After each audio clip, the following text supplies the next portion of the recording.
I am Ferdinand Marcos, and I am the President of the Republic of the Philippines. I stand today on behalf of 110 million Filipinos.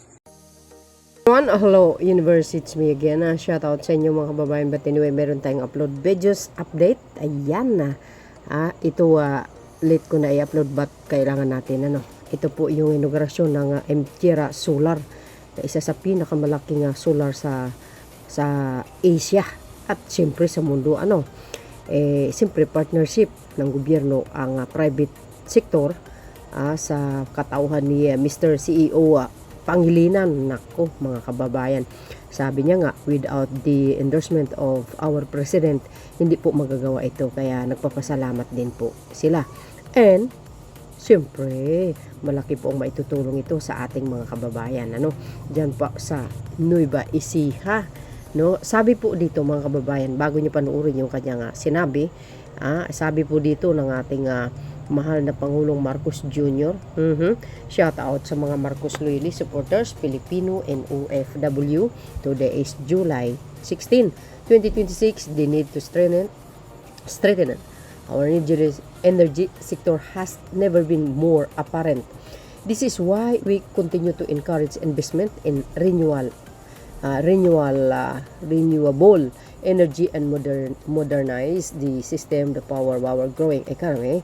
Once fully operational, the Mtira Solar Project led by the Mtira Solar Philippines Incorporation and MGN is expected to provide clean electricity to more than 2.1 million Filipinos. Ang dami nito makikinabang households and enhance the stability of our power system through one of the world's largest, sabi ko sa inyo guys ano sabi? To one of the world's largest integrated solar and battery energy storage facilities. Oh my gosh. Ibig sabihin Pilipinas lang ang mayroong ganito. The world largest. Oh my gosh. Sa buong mundo mga kababayan. Kaya pala maraming nag-i-invest dito sa Pilipinas. Together we are building a more reliable, sustainable and energy secure for every Filipino. Wow. Future, secure future for every Filipinos. Itong 2 days ito, kailangan natin na i-upload ito para makita ng lahat. Alam nyo po, ang private sector, isa rin po sa nakipag-partnership sa gobyerno natin. At syempre guys, nag-invest sila. Ito ang maganda dito sa mga icon na ito. Nagpapatayo sila ng malalaking kumpanya nila sa iba't ibang lugar. Sa totoo lang. Oo. Lalo na si Mr. Ang, si Mr. Tan Gokongwei Ayala Subel. Hay, nako. Yan. Kaya nasabi ko malaki ang naitutulong nila. Kasi mga kababayan, nagpapatayo sila ng mga malalaking produkto nila, yung kumpanya nila sa iba't ibang lugar. Siyempre, kailangan nila ng manpower. Di ba? At least kumikita din at nagkakaroon ng trabaho ang ating mga kababayan na jobless. Yun din ang malaking naitulong nila sa kanila, sa atin, sa bansa natin. Kumikita din sila, kumikita ang ating mamayang Pilipino na nagtatrabaho sa kanila, and of course, kumikita din ang ating pamahalaan through their tax, di ba, mga kababayan? So, maganda ito. And, the best president talaga. And, salamat sa mga private sector. Ito yung mga highlights, guys. Wow. Naku po. Kalawak naman yan. My gosh. Hindi kayo naloka. Ito nga naka-helicopter ang ating mahal na Pangulo para pinangunahan niya po ang inaugurasyon ng Mtira Solar dyan sa Nueva Ecija. Hindi kayo naloka. Ang dami nito, guys. Ang laki nito. Sa totoo lang, Sabi nga, di ba, one of the world's largest solar. Naku po, laki nito, Wow, hindi basta-basta ito. Ayan, ayan ang mga manggagawa. Ganun, di ba? See? Yun, goes. Hindi, guys, ito, madali ito gawin, ayan, Hindi madaling gawin ito. Talagang mahirap ito. Pero dahil sa kakayahan ng isang Pilipino, ang bansang Pilipinas, walang imposible. Di ba? Wow. Galing naman, no? Makikinabang ang milyon-milyon na Pilipinos. Kasama pa nga actually si First Lady nung time na yan. Oh, ito pala, oh. Wow. OM goes. Ayan, oh. Oh. Pag buong Pilipinas ay solar, ganyan. Iilaw. Sa buong kapuluan ng Pilipinas. Ang galing naman talaga, oh. Yun, oh. Ganda, oh. High-tech na talaga ang panahon ngayon, mga kababayan. 'Di ba? Yan si Mr. Pangilinan. Wow, galing. Mapapasana all ka lang talaga, no? Kaya iba talaga rin ang Pilipinas kung gumalaw, ano? Basta magaling mamuno ang isang pinuno. Sabi nga, guys, mga kababayan, sa isang napanood ko, ang susi lang talaga kung paano gumanda ang ekonomiya ng isang bansa ay nasa Pangulo. Tama nga naman talaga. Why? Kasi guys, no, di ba sabi ko paulit-ulit, ang Pilipinas mula noong 1986 nasa lower income ang Pilipinas hanggang sa panahon ni Digong. But because of the new administration today, sa pamumuno ni Pangulong Marcos Jr., my gosh, alam nyo yan dahil na may video ako dyan na ilagay niya at naangat ang Pilipinas na nasa middle income tayo, mga kababayan. Di ba, congratulations sa atin. Nagpapasalamat nga tayo, mayroon tayong magaling na pinuno at ang ating mga ibang kababayan na talagang tulad na ng mga icon na yan, malaki din na naitutulong nila sa pagtaas din ng ekonomiya, no? Dahil sa kanilang mga kumpanya.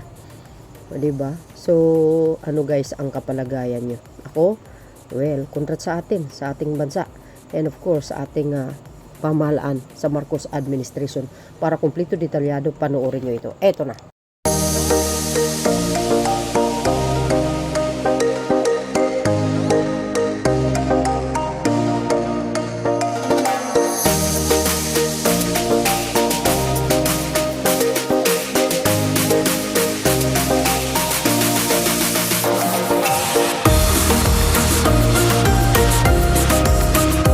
In the world, not just in the Philippines, it's the biggest in the world na may solar at may battery. And it has put the country in the world map as being the biggest and one of the fastest and most efficient project that's ever been done. Kaya nakakatuwa kasi dito siya sa Pilipinas. It proves one point. We are for clean and green energy, but also na kayang-kaya ng Pilipino yung world-class na trabaho. And the President has been very clear from the start. Ang utos sa amin, we need to have 35% by 2030 na renewable na siya, whether solar, wind, or kung hydro man, kung ano man na renewable. And this project gives us a big jump towards that objective. Kaya po, yung buong DOE Energy family has been very helpful in this. With the guidance of the President, basta we help these kinds of projects, we help our country reach its goals, which is 35% by 2030 na renewable energy. Kaya tutuwa kami, and for that, I would like to congratulate MDERA and of course, the President for paving way for this project. This provides more affordable renewable energy for the Philippine market. From a local perspective, tumutulong tayo. Marami tayong mga scholars na ini-sponsor. And likewise, we put in mga street lights for the benefit of the people of the area we're operating it here in Nueva Ecija and also portions of Bulacan. Unang-una yung fuel nito, no, that powers the solar farm, galing sa araw, di ba, sa sun. So hindi na kailangan tayo mag-import ng coal or gas or whatever because sariling atin na ito, araw ng Pilipino ito. No? And I'm glad at least, alam nyo naman, sunny throughout the Philippines. So, nagagamit natin ang araw natin for the benefit. So energy security, energy independence are two important hallmarks of the project. Even in size, the tendency would be to lower the price of power. In many ways, maraming aspekto ng project na ito na it's public-private partnership. No? I think nagsimula ito sa support and encouragement by the President of this project. We couldn't have done it without his endorsement. No? Of course, the government agencies, DOE, ERC, DNR, and the rest of the national agencies were involved. The local government units that are part of where this place is located, and the host communities have been very cooperative in assisting the workers to complete. No? So maraming salamat sa kanila lahat. Hindi namin magagawa ito kung walang tulong ng lahat ng tao sa gobyerno, starting with the President.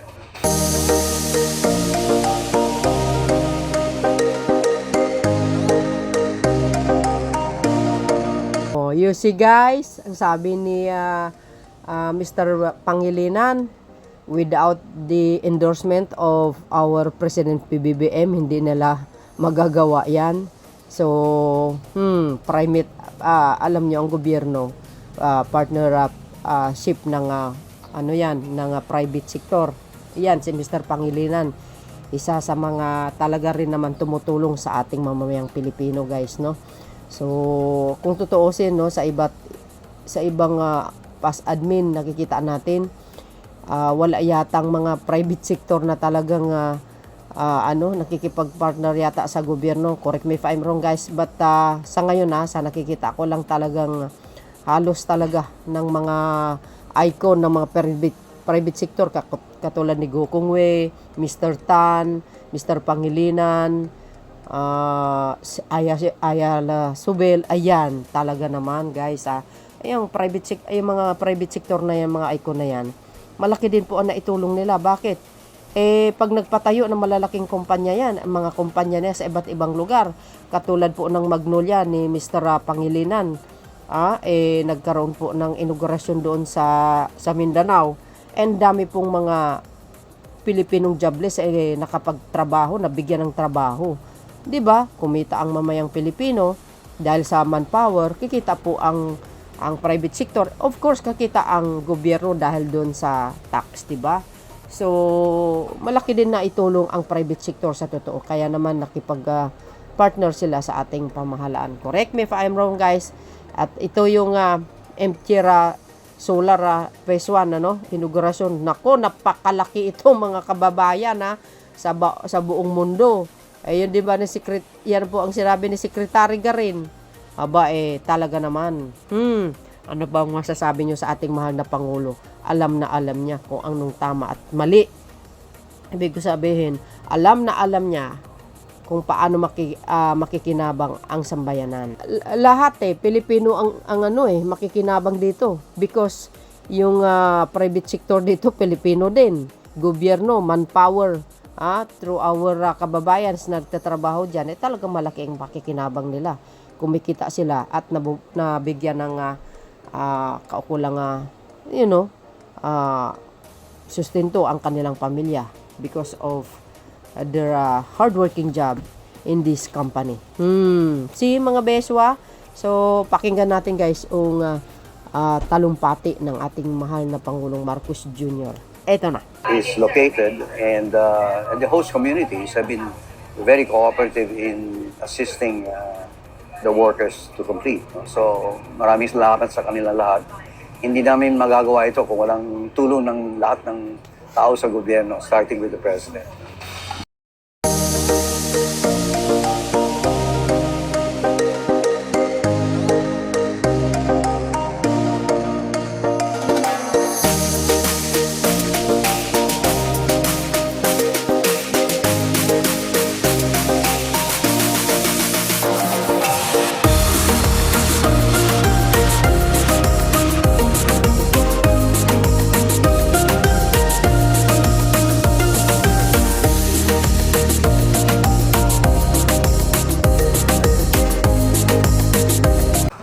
Less than 2 years ago, I had the opportunity to stand here as we broke ground for the Meralco Terra Solar Project, a moment that reflected our commitment to strengthening the country's energy future.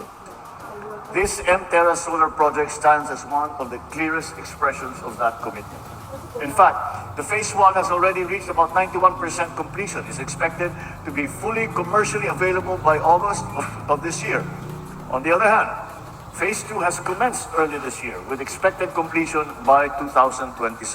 And as operations expand, we look forward to even greater opportunities for our people, more jobs, stronger local government revenues, and sustained programs that promote community development. The progress we celebrate today forms part of a broader effort to transform our energy sector into one that is more resilient, more competitive, and better equipped to meet the demands of a growing economy.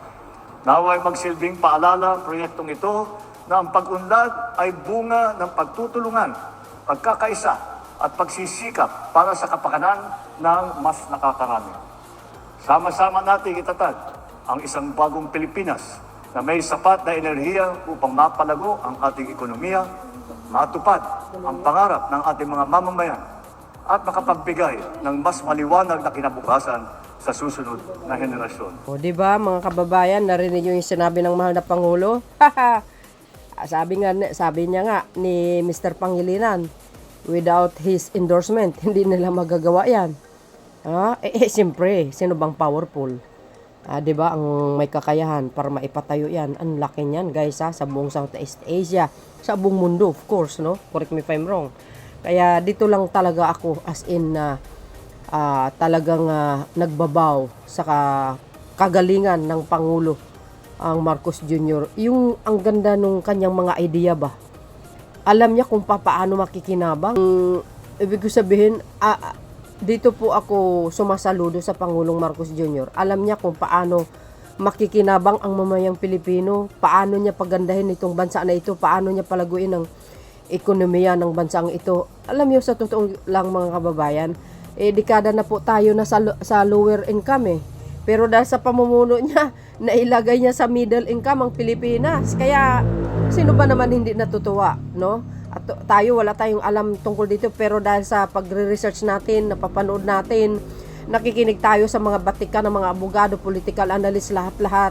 Siyempre sa mga sinasabi ng Pangulo, natututo tayo, may nalalaman tayo. Kaya sa totoo lang, no, hindi talaga papayag ang majority na itong Pangulo na ito mapalitan ngayong mga tao na ito, no, yung mga rally-rally nila dyan, ako, na gustong pabagsakin ng Pangulo. Naku, nagkamali kayo, guys. Hindi nyo kaya yan dahil nakikita po ng sambayan ng Pilipino kung paano magtrabaho ito. Sa dami-dami ba naman ang project nito? My gosh! Ang iba kasalukuyang pang ginagawa. Sa totoo lang, yung mga unfinished project ni Digong, siya ang nagtapos. Kahit mga dekada pa, sa totoo lang. Tinapos niya, inayos niya yung mga project ng papa niya na luma na. Kumbaga, inayos niya, binago niya. Lahat-lahat. Kaya bilib ako talaga sa kanya. Ako, sa totoo lang, pag tumanda ako, masasabi ko din siguro sa mga apo ko, tatanungin nila sa akin, sino ang pinakamagaling na Pangulo sa kasaysayan? Siyempre, sino ba ang sasabihin ko? Natural. Walang iba kundi ang Marcos Jr. Except lang yung kanyang ama, siyempre, talagang the best yun, yung senior. Mayroon pa tayong Marcos na isa, guys, ang ating mahal na Congressman Sandro Marcos. Sigurado yun. The best talaga rin yun pag mamuno. For sure, nasa likod ang kanyang ama. Diba, sa mga panahon na yun. Maghintay lang tayo kunting panahon na lang para maabot niya yung edad niyang 40. Oo, diba? Kasi ang qualified lang sa pagiging Pangulo 40 na ayon po sa batas natin ilang taon pa lang yun ang ating Congressman Sandro? 32 ba?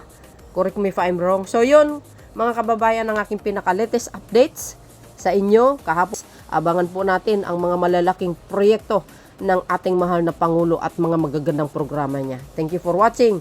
Bye and babus. God bless Philippines. Don't forget to follow me, likes, and hit the button bell para lagi kayo updates.